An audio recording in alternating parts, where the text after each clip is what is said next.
Un saludo fraterno para todas y para todos. Mi nombre es Elizabeth Rodríguez. Soy docente del programa de Ciencias Bíblicas del Instituto Bíblico Pastoral Latinoamericano de Uniminuto. Vamos a estudiar para el cuarto domingo de Pascua la primera lectura que la Iglesia nos propone para la liturgia. En el primer libro de Samuel, capítulo 16, versículos 1b, 6 al 7 y versículos 10 al 13. Un poquito el contexto es cuando Dios eh, desecha a Saúl en el capítulo 15 y luego en el capítulo 16 envía a Samuel a ungir a David, que todavía es muy pequeño y es pastor de ovejas. Entonces, en ese contexto es que está el pasaje para que lo comprendamos. Entonces, el pasaje de ese envío dice de la siguiente manera. El Señor le dice a Samuel, llena tu cuerno de aceite y vete. Voy a enviarte a Jesé de Belén porque he visto entre sus hijos un rey para mí. Cuando ellos se presentaron, es decir, los hijos de Jesé, vio a Eliab y se dijo para sí Samuel, sin duda está ante Yahvé su ungido. Pero Yahvé dijo a Samuel, no mire su apariencia ni su gran estatura, pues yo lo he descartado. No es como ve el hombre, pues el hombre ve las apariencias, pero Yahvé ve el corazón. Hizo pasar Jesé a sus 7 hijos ante Samuel, pero Samuel dijo, a ninguno de estos ha elegido Yahvé. Preguntó pues Samuel a Jesé, ¿no quedan ya más muchachos? Él respondió, todavía falta el más pequeño, que está guardando el rebaño.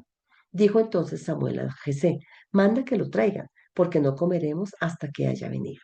Mandó pues que lo trajeran. Era rubio, de bellos ojos y hermosa presencia.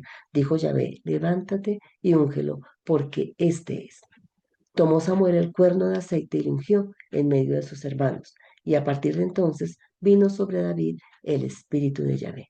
Samuel se levantó y se fue a Ramá.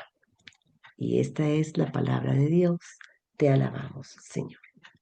Lo primero que vamos a mirar es que este texto se articula en 3 movimientos narrativos que forman, de hecho, un arco dramático.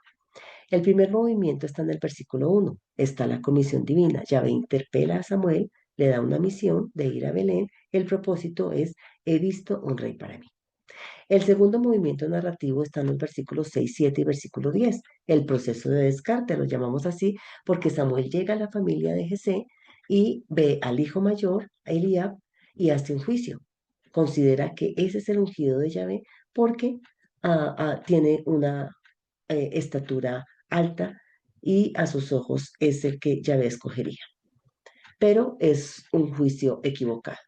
Hay una corrección divina en el versículo 7 y después de esta corrección divina, Jesé presenta a sus otros 7 hijos, pero ninguno es elegido por el Señor en el versículo 10. Y el tercer movimiento narrativo es la irrupción del elegido, versículos 11 al 13. El ausente es convocado, porque después de los 7 hijos, Samuel le pregunta a Jesé si tiene un hijo más y dice, sí, hay uno pequeño, pero él está pastando las ovejas. Entonces es convocado, David aparece, Samuel, perdón, lo unge y el Espíritu del Señor desciende sobre él. Bien, luego miremos la estructura del pasaje. En la estructura del pasaje, en ese movimiento narrativo que acabamos de ver, vamos a encontrar un diálogo entre el Señor y Samuel en los versículos 1 al 3. Luego vamos a encontrar a Samuel y la familia de Jesé. Saltamos al versículo 5b y 13a.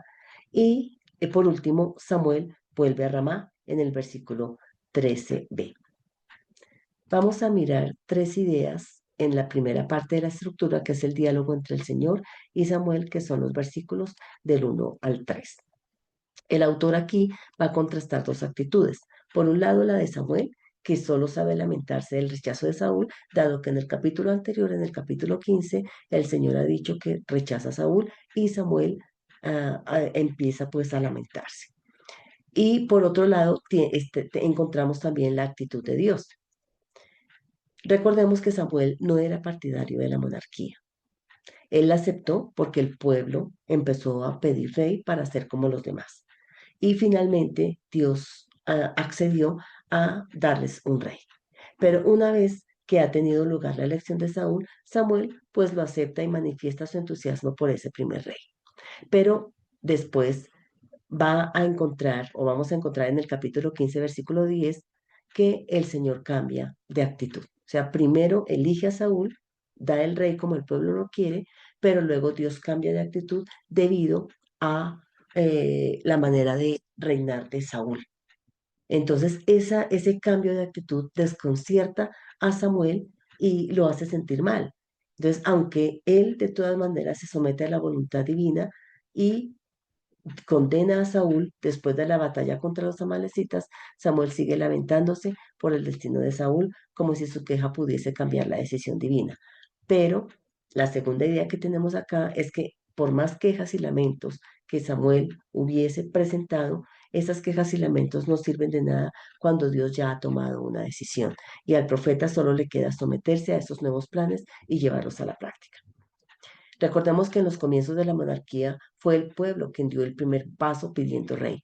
Ahora Dios, y bueno, y Dios terminó aceptándolo, pero una vez aceptado, es él quien toma la iniciativa y decide lo más adecuado en cada caso. En esta narrativa, aquí Dios no le consulta al pueblo nada. No se le pregunta su opinión sobre Saúl, ni se lleva a cabo una elección sagrada por sorteo ante las tribus, para saber quién va a ser el sucesor adecuado porque Dios ha rechazado a Saúl. Dios toma la decisión sin contar con nadie, pero no es una decisión arbitraria. Lo importante es que el pueblo esté bien gobernado y no carezca de pastor. Por eso nuestra tercera idea no se limita a rechazar a Saúl, sino que elige al mismo tiempo a alguien que lo sustituya, un hijo de Jesé de Belén.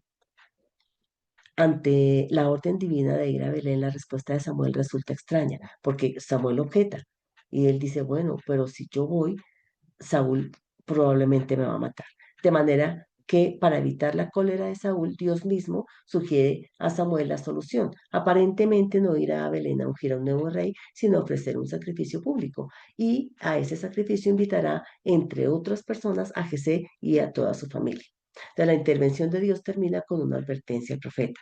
Será el Señor quien le indique al elegido y deberá ungir al que él le diga. Con ello vuelve a subrayarse el protagonismo de Dios y se evita la posible tentación del profeta de dejarse llevar por sus propias intuiciones. Luego vamos a mirar la segunda parte de la estructura, que es Samuel y la familia de Jesé, en los versículos 5, 9 al 13a, porque Samuel llega allí ante la familia. Entonces llegamos al momento, si se quiere, capital del relato. El autor expone de manera muy detallada los acontecimientos. En un primer momento, la iniciativa la toma Samuel. Le basta ver a Eliab, el hijo mayor, para convencerse de que él es el elegido por Dios. Pero está nuestra primera idea. Samuel se deja llevar por las apariencias, especialmente por la elevada estatura del muchacho. Un detalle que recuerda también lo dicho sobre Saúl, porque recordemos que cuando Dios elige a Saúl, también se dice que él era el más alto de todos y pasaba por encima de los hombros del pueblo. Es interesante, ¿no? Pero el Señor le demuestra su error a Samuel. Y nuestra segunda idea, que es una idea muy importante, es que Dios no ve como los hombres, que ven la apariencia, sino que el Señor ve el corazón. Si al comienzo la iniciativa la ha tomado el profeta, a continuación Jesé va a tomar la iniciativa y empieza a presentar el resto de sus hijos. Jesé presenta a Abinadab, a Samá y a sus otros hijos. Y por 3 veces escucha la misma respuesta del profeta. Tampoco a este lo ha elegido el Señor. Tiene lugar entonces el diálogo entre Samuel y Jesé que desembocará en la unción de David. Lo importante es que David, nuestra tercera idea, no cuenta para nada, ni siquiera para su padre. Es el pequeño y está pastoreando las ovejas. Cuando aparece el narrador que ha criticado a Samuel por dejarse llevar de las apariencias, no puede ocultar la impresión que le produce la apariencia de David. Es interesante porque Samuel ha criticado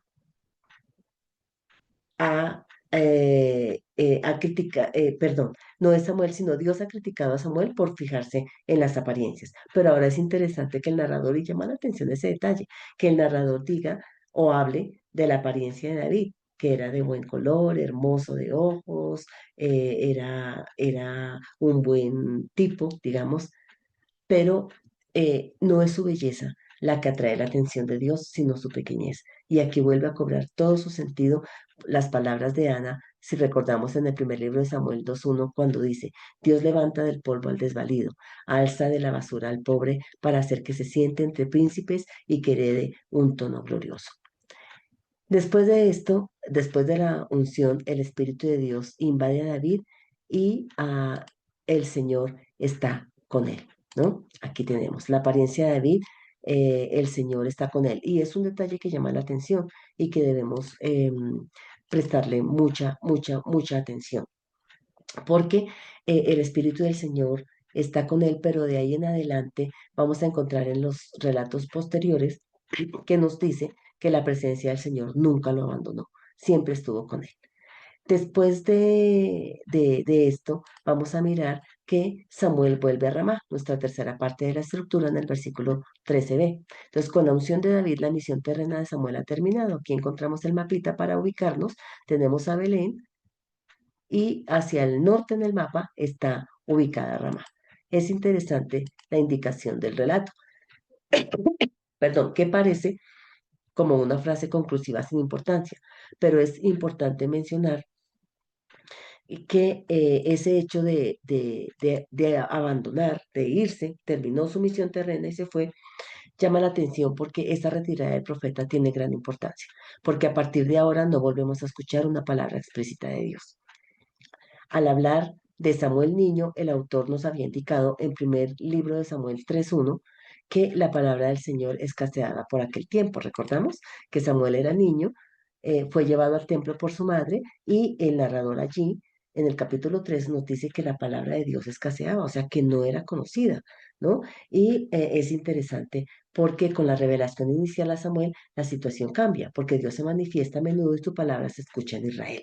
Pero después que Samuel se retira, volvemos a encontrar, como al comienzo del libro, que la palabra de Dios escaseaba. Y va a aparecer otro profeta Gad, pero le va a indicar a David que deje el refugio del desierto y se meta en la tierra de Judá más adelante. Sin embargo, no habla en nombre de Dios. Entonces vamos a encontrar nuevamente ese detalle interesante. Ahora, por otro lado, el tema de la elección del hermano menor es algo que también encontramos en otras narrativas, como en Caín y Abel, como en Jacob y Esaú, como en José y sus hermanos. Siempre este tema está también vinculado con el de la elección divina del más pequeño y del más despreciado. También recordemos que en Isaías 53, cuando se habla del siervo sufriente, también se dice de ese siervo que ha sido rechazado. Y dice Isaías de la siguiente manera: lo vimos sin aspecto atrayente, despreciado y evitado de los hombres, como un hombre de dolores, acostumbrado a sufrimientos, ante el cual se ocultan los rostros, despreciado y desestimado. Nosotros lo estimamos leproso, herido de Dios y humillado. Sin embargo, Dios elige a este personaje despreciado para salvar a su pueblo y asombrar a los reyes del mundo entero cuando ven algo inenarrable y contemplen algo inaudito. En ese mismo sentido, del siervo de Isaías 53, que ha sido desechado, pero que ha sido elegido por Dios, también encontramos en esta narrativa que David es una de las grandes figuras de la historia de Israel. Con David, que al principio fue desechado porque era el menor, era simplemente un pastor de ovejas, pero es en él en quien Dios se fijó. Y con David se da inicio a una nueva elección, la de una institución salvadora estable, en la que se descubrirá y madurará la esperanza mesiánica y que luego se cumplirá, como lo vemos en el Nuevo Testamento, en el Mesías ungido, Jesús de Nazaret. Un saludo para todas y para todos en este domingo.